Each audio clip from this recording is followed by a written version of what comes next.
سے اٹھایا اور مسجد میں آنے کی توفیق عطا فرمائی۔ اگلے دن مولانا فرما رہے تھے کہ اللہ ناراض ہو جاتے ہیں نا تو مسجد میں آنے کی توفیق نہیں دیتے ہیں۔ تو یہ کتنی بڑی بات ہے کہ اللہ ناراض ہیں تو ہم مسجد میں نہیں آ رہے، اور اتنا بڑا علاقہ ہے، اور دیکھ لیں کہ چند لوگ اللہ نے چنے اور آپ خوش نصیب لوگ ہیں کہ اللہ نے آپ کو نرم نرم بستروں سے اٹھایا، اور دیکھیں آپ سردی کا موسم ہے، وضو کیا، اس پر اجر، پھر گھر سے چل کر مسجد تک آئے، ہر ہر قدم پر نیکی، گناہ معاف، اور اللہ نے درجے بلند فرما دی، اور نماز با جماعت پڑھی، اور جماعت نماز پڑھنے کے بعد اللہ رب العزت نے آپ کے گناہوں کو معاف فرما دیا۔ تو اللہ ناراض ہے، وہ لوگ گھروں میں سوئے ہوئے ہیں۔ یہ کتنی بڑی بات ہے، بہت بڑی بات ہے۔ اللہ کو ہم ناراض کیے بیٹھے ہیں اور گھروں میں سکون کی نیند سوئے ہوئے۔ حدیث پاک کا مفہوم ہے جس کی ایک نماز، جس نے جان بوجھ کر ایک نماز چھوڑ دی، کتنا بڑا نقصان ہے کہ اللہ رب العزت نے اس سے مال و دولت، بیوی، بچے سب کو چھین لیا، وہ اکیلا کھڑا ہے۔ اتنا بڑا نقصان ہو گیا ایک نماز چھوڑنے کا۔ بظاہر لگتا ہے کہ بیوی بچے بھی ہیں، مال و دولت سب کچھ ہے، گھر بار بھی ہے، لیکن اللہ فرما رہے نقصان اتنا میں نے کر دیا کہ اس کے بیوی بچے بھی چھین لیے، مال و دولت بھی چھین لیا، وہ اکیلا کھڑا ہے۔ اتنا بڑا نقصان ہو گیا، ہم لوگ سمجھ نہیں رہے۔ اللہ ہمیں عمل کی توفیق عطا فرمائے، اللہ ہمارے اہل محلہ کو 5 وقت کا نمازی بنائے، اور تمام مسلمات سب کو اللہ رب العزت 5 وقت کا نمازی بنائے، اور دین اسلام کے مطابق زندگی گزارنے کی توفیق عطا فرمائے۔ ہم دین سے بہت دور چلے گئے ہیں۔ مسلم شریف کی روایت ہے، حضرت ابو عبیدہ بن صامت رضی اللہ عنہ روایت کرتے ہیں کہ میں نے خود رسول اللہ صلی اللہ علیہ وسلم سے سنا ہے، خود فرما رہے ہیں کہ میں نے خود صحابی رسول تھے، آپ صلی اللہ علیہ وسلم کی صحبت میں بیٹھے ہیں، کہ میں نے خود سنا ہے رسول اللہ صلی اللہ علیہ وسلم سے۔ کیا سنا ہے؟ آپ ارشاد فرماتے تھے کہ جو کوئی شہادت دے کہ اللہ کے سوا کوئی عبادت و بندگی کے لائق نہیں، اور محمد رسول اللہ صلی اللہ علیہ وسلم رسول ہیں، تو اللہ نے اس شخص پر دوزخ کی آگ حرام کر دی۔ اللہ نے اس شخص پر دوزخ کی آگ حرام کر دی۔ کیا ہے کہ کوئی شخص شہادت دے گا کہ اللہ کے سوا کوئی عبادت کے لائق نہیں، کوئی بندگی کے لائق نہیں۔ دیکھیں نا، اس نے ہمیں پیدا کیا، جس نے ماں کے پیٹ میں رکھ کر 9 مہینے ہمیں کھلایا پلایا، اسی نے کھلایا نا؟ کیا یا ہمارے ماں باپ ہمیں کھلاتے رہے؟ 9 مہینے ماں کے پیٹ کے اندر رکھ کر کھلایا، پھر باہر بھی کھلایا اور کھلاتا رہے گا۔ اور ہمارا یقین کیا بن گیا ہے کہ ہم کھلا رہے ہیں اپنی اولاد کو۔ اور یہاں نبی کریم صلی اللہ علیہ وسلم نے فرمایا، جو سچے دل سے، ایمان سے، کہ اللہ کے سوا واقعی کوئی عبادت کے لائق نہیں، کوئی بندگی کے لائق نہیں، اور محمد رسول اللہ صلی اللہ علیہ وسلم اللہ کے رسول ہیں، تو اس شخص پر دوزخ کی آگ حرام ہو گئی۔ بتائیں، اب یہ لا الہ الا اللہ محمد رسول اللہ کی شہادت پورے اسلام کو اپنے اندر سمیٹے ہوئے ہے۔ جس نے یہ شہادت سوچ سمجھ کر ادا کی، در حقیقت اس نے پورے اسلام کو اپنا دین بنا لیا۔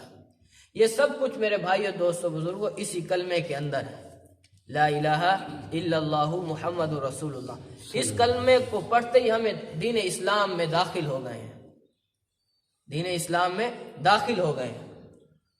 اب ہم شرک کر رہے ہیں، اللہ کو مانتے ہیں لیکن اللہ کی نہیں مان رہے کہ اللہ کیا کہہ رہا ہے۔ اور یہاں حکم ہوا، اذانیں ہوئی، مؤذن نے صبح صبح اٹھ کر اذانیں دی کہ آؤ، کامیابی یہی ہے، فلاح یہی ہے، اٹھو نیند سے، اٹھو، نماز بہتر ہے نیند سے۔ تو لیکن ہم لوگ سوئے ہوئے ہیں، کیا کہ سارا دن ہم نے نافرمانیاں کی، ان گناہوں کی نحوست کی وجہ سے اللہ رب العزت نے فجر کی نماز میں اٹھنے کی توفیق ہی نہیں دی۔ یہ سارے ہمارے گناہوں کی نحوست کی وجہ سے ہم مسجد نہیں آ رہے ہیں۔ اب ہم شرک کر لیتے ہیں۔ اب میرے بھائیوں، ہم اگر اس دنیا سے چلے گئے تو اور دوسری بات پوچھی ہی نہیں جائے گی، کیا کہ اللہ فرشتوں سے کہیں گے دیکھو اس کے نامہ اعمال میں شرک ہے کہ نہیں ہے۔ فرشتوں نے کہہ دیا یا اللہ شرک ہے، دوسری بات ہی کوئی نہیں، باروں بار جہنم میں پھینک دیا جائے گا۔ لو، باروں بار جہنم میں پھینک دیا جائے گا، دوسری بات ہی نہیں پوچھ رہے کہ بھائی نماز کہاں گئی، روزے کہاں گئے، نیک اعمال آپ کے کہاں گئے؟ نہیں، بس پوچھا جائے گا اس کے نام اعمال میں شرک ہے، فرشتوں نے دیکھا کہ نام اعمال میں اس نے شرک کیا ہوا ہے تو باروں بار ہی جہنم میں پھینک دیا جائے گا، دوسری بات ہی نہیں پوچھی جائے گی۔ اب ہم اللہ کے سوا سب کو شریک ٹھہرے ہیں۔ مثال کے طور پر میں بیمار ہو گیا، اب میں نے کہا فلاں ڈاکٹر اچھا ہے، اس کے پاس جاؤں گا، اس سے میں ٹھیک ہو جاؤں گا۔ یقین کس پر گیا؟ ڈاکٹر پر یقین کیا یہ مجھے ٹھیک کر دے گا، لیکن بیماری اور صحت کس کے ہاتھ میں ہے؟ اللہ کے ہاتھ میں ہے۔ یقین تو یوں ہوتا میں بیمار ہوتا کہ اللہ نے مجھے بیماری دی، میں اللہ کے آگے 2 رکعت نفل پڑھتا، دعائیں مانگتا، یا اللہ صحت آپ نے دیا، پھر میں ڈاکٹر کے پاس جاتا کہ یہ ایک ذریعہ ہے، صحت دینے والی ذات اللہ کی ذات ہے، پھر اللہ رب العزت مجھے صحت دے دیتے۔ موسیٰ علیہ السلام کا واقعہ آپ لوگوں نے سنا ہوا ہوگا، پیٹ میں تھوڑی سی تکلیف ہوئی، اللہ سے دعا کی، یا اللہ نے فرمایا فلاں درخت کے پاس چلے جاؤ، اس کا پتا کھا لو، اللہ نے صحت دے دی۔ موسیٰ علیہ السلام گئے، وہ پتا چبایا، اللہ رب العزت نے پیٹ کا درد ٹھیک کر دیا۔ اللہ سے مانگا نا، کچھ عرصے کے بعد پھر پیٹ میں درد ہوا، پھر موسیٰ علیہ السلام نے اللہ سے رجوع نہیں کیا، پیغمبر سے اللہ سے رجوع نہیں کیا، لیکن پھر دوبارہ اسی درخت پہ گئے اور وہی پتا چبا لیا، لیکن پیٹ کا درد ٹھیک نہیں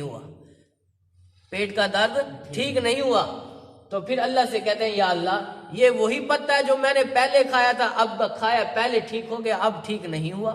تو اللہ نے کہا پہلے موسیٰ پیٹ میں درد ہوا تھا، کس سے مانگا تھا؟ یا اللہ آپ سے کہا تھا۔ تو میں نے کہا تھا نا اس پتے پر صحت میں نے رکھی ہوئی تھی، اب آپ کو پیٹ میں تکلیف ہوئی، جا کے آپ نے وہی پتا کھا لیا، لیکن صحت تو میں نے دینی تھی نا۔ میرے بھائیو، ہم ایسی چھوٹی چھوٹی باتیں کر دیتے ہیں۔ میں اپنے گھر والوں کو بھی سمجھاتا ہوں، میرے گھر والے بھی ایسے۔ اب میرا گھر ذرا دور ہے 29 بیسی، کسی کو کہہ دو نا وہ 29، وہ خدا کے پچھاڑے گھر لیا، خدا کا تو کوئی پچھاڑا نہیں ہے، اللہ تو ہر جگہ موجود ہے، اللہ رب العزت تو ہر جگہ موجود ہے۔ اس کے کہنے سے میں شرک میں داخل ہو گیا، اب جب تک توبہ نہیں کروں گا یہ شرک ختم نہیں ہوگا۔ ایسے ہم چھوٹے چھوٹے گناہ ایسے کر رہے ہیں جو شرک کر رہے ہیں۔ میرے بھائیوں، اگر موت آ گئی، شرک ہمارے نامہ اعمال میں لکھا رہا تو میرے بھائیوں ہم جہنم میں چلے جائیں گے، اب یہ لا الہ الا اللہ محمد رسول اللہ، یہ پورے دین اسلام کو اس نے سمیٹا ہوا ہے۔ جیسے موسیٰ علیہ السلام نے کہا یا اللہ مجھے ایسا ورد بتائیں جو میں آپ کے قریب ہو جاؤں، اللہ نے کہا لا الہ الا اللہ پڑھا کرو۔ یا اللہ یہ تو سب پڑھتے ہیں، مجھے ایسا کچھ وظیفہ بتاؤ، اللہ نے کہا لا الہ الا اللہ پڑھا کرو۔ اب موسیٰ علیہ السلام بار بار اصرار کریں، اللہ رب العزت یہی لا الہ الا اللہ بتا رہے ہیں۔ کہا موسیٰ ایک ترازو میں لا الہ الا اللہ کو رکھ دو اور دوسرے ترازو میں یہ 7 زمین 7 آسمان جو کچھ اس کے بیچ میں اس کو رکھ دو، پھر دیکھو کلمے والا پلڑا جھک جائے گا، یہ 7 زمین اس کے آگے کچھ بھی نہیں ہے۔ ایسے ہی ہے میرے بھائیوں، قیامت کے دن جب ہم ایک نیکی کے پیچھے بھاگ رہے ہوں گے، کوئی نہیں دے گا، نہ ماں نہ باپ نہ بہن نہ بھائی، یہی کلمہ میرے بھائیوں ہمارے کام آئے گا۔ یہ ہمارے سارے گناہ رکھے جائیں گے اور اس پلڑے کو ایک پرزہ ہوگا، اس پہ لا الہ الا اللہ کاغذ پہ لکھا ہوگا، جب اس کو رکھیں گے یہ گناہ ایسے اڑنے لگیں گے۔ یہ اتنا وزنی کلمہ ہے، لیکن ہم اس دنیا میں آئے ہیں اور اس کلمے کے مطابق ہم زندگی گزاریں گے تو پھر ہی ہے۔ سب کچھ پتہ ہے، مجھے بھی، آپ سب لوگوں کو پتہ ہے، نماز فرض ہے، روزے فرض آ رہے ہیں سال کے بعد، زکوٰۃ دینی ہے، لوگوں کے ساتھ اچھا برتاؤ کرنا ہے، جھوٹ نہیں بولنی، سب کچھ پتہ ہونے کے باوجود بھی ہم نہیں کر رہے۔ ایک کو علم نہ ہونا وہ چلو ٹھیک ہے جی، اس پہ اللہ رب العزت بھی معاف کر دیتے ہیں کہ بھائی اس کو علم نہیں تھا، ہمیں پتہ ہونے کے باوجود ہم ایسا نہیں کر رہے تو میرے بھائیو ہم عذاب کے مستحق ہو رہے ہیں۔ تو دعا کریں اللہ رب العزت مجھے آپ سب لوگوں کو اس پر عمل کرنے کی توفیق عطا فرمائے، کلمے کے مطابق زندگی گزارنے کی توفیق عطا فرمائے۔ اپنے اہل محلہ، دوستوں، رشتہ داروں کے لیے دعا کریں، روئیں ان کے لیے، یا اللہ ان سب کو 5 وقت کا نمازی بنا، ان سب کو دین اسلام کے مطابق زندگی گزارنے کی توفیق عطا فرما۔ کیا پتہ ایک شخص ہماری ان دعاؤں سے کہنے سننے سے دین اسلام میں آ جائے، 5 وقت کا نمازی بن جائے، سچ بولنے لگ جائے، گناہوں سے بچ جائے، ہماری بخشش کا ذریعہ بن جائے گا، ہماری بخشش کا ذریعہ بن جائے گا۔ یہ صدقہ جاریہ، وہ نیک اعمال کرتا رہے گا، 5 وقت کا نمازی بن جائے گا، ہم دنیا چھوڑ کر چلے جائیں گے، وہ نمازیں پڑھتے رہے گا، اس کو بھی پورا اجر اور ہمیں بھی پورا اجر ملتا رہے گا۔